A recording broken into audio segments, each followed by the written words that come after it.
Shalom, selamat malam Bapak Ibu Saudara yang dikasihi Tuhan Yesus Kristus. Selamat kita berjumpa dalam renungan pada malam hari ini. Doa dan harapan saya saudara semua ada dalam keadaan yang baik, sehat, penuh sukacita, dan selalu berlimpah berkat Tuhan.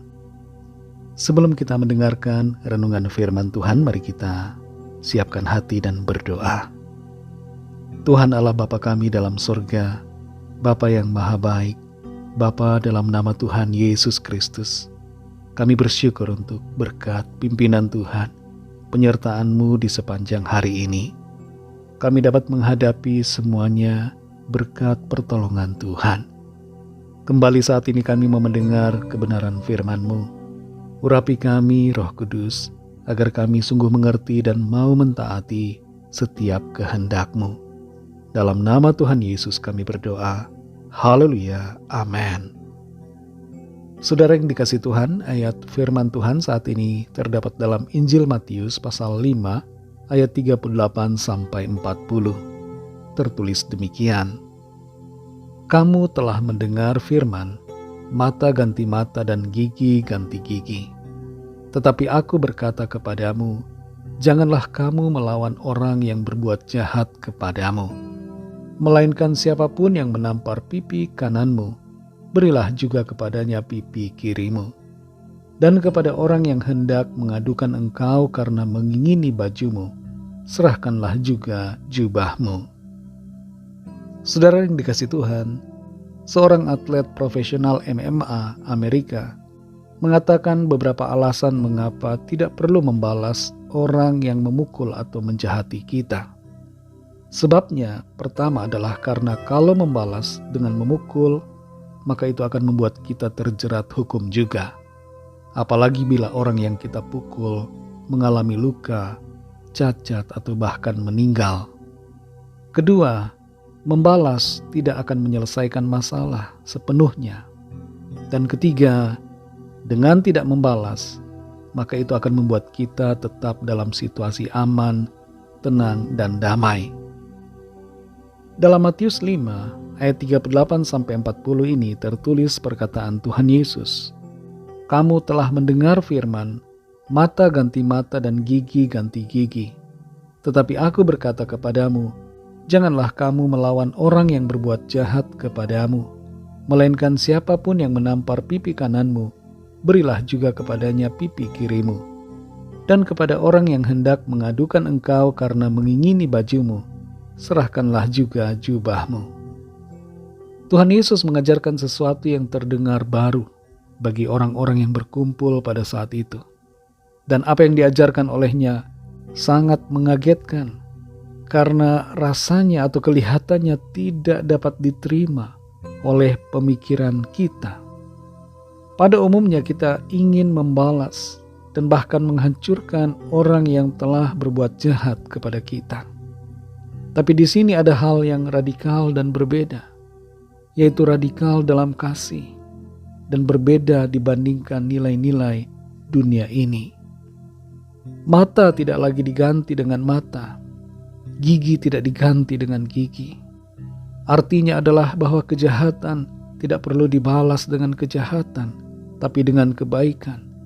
Dan kebencian tidak perlu dibalas dengan kebencian, melainkan dengan kasih. Bayangkan kalau Tuhan Yesus mengajarkan hal sebaliknya. Seandainya dia berkata, lawanlah orang yang berbuat jahat kepadamu. Kalau pipi kananmu ditampar, tampar juga pipi kanannya. Seandainya Tuhan Yesus mengajarkan pembalasan dendam, maka dunia ini sudah menjadi hancur dan sama sekali tidak ada kedamaian. Dalam kondisi sekarang ini saja, di mana ajaran kasih diperintahkan oleh Tuhan, dunia ini sudah penuh dengan perang dan kebencian.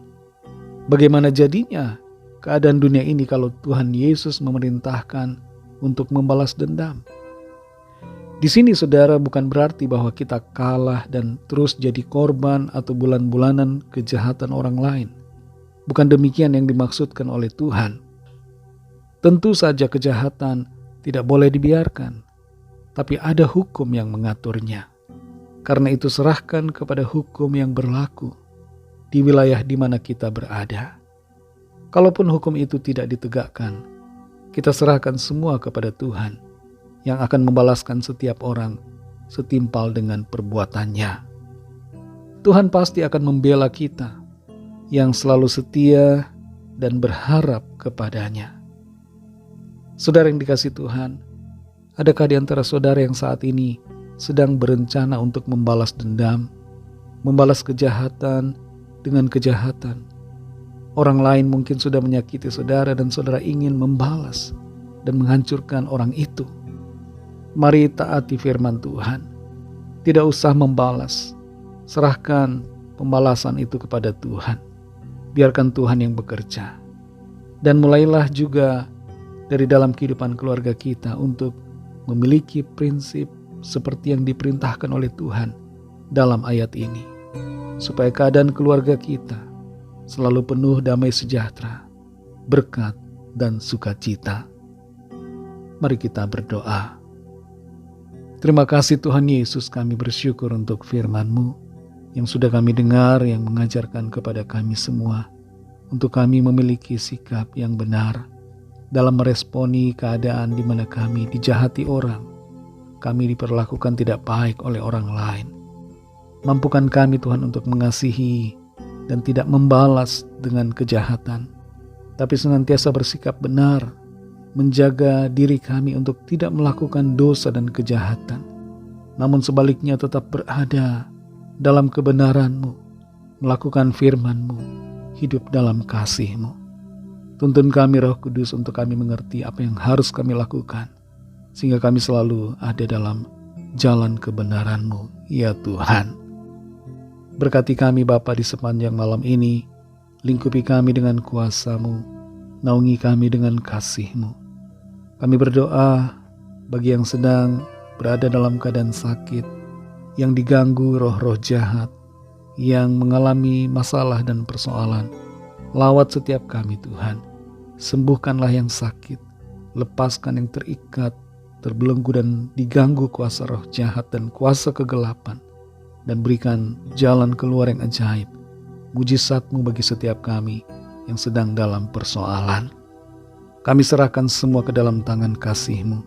Ampunilah kami akan dosa kesalahan kami, seperti kami juga mengampuni orang yang bersalah kepada kami.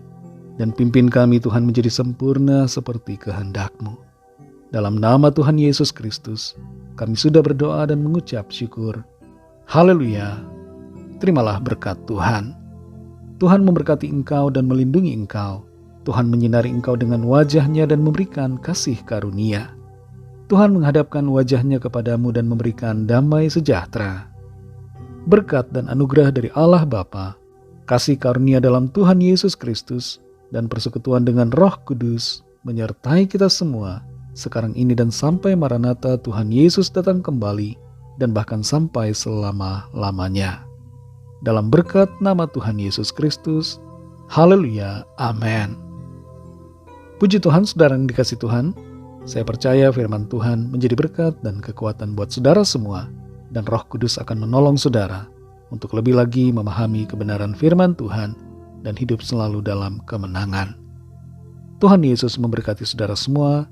Selamat malam, selamat beristirahat, dan sampai jumpa dalam renungan yang berikutnya. Haleluya.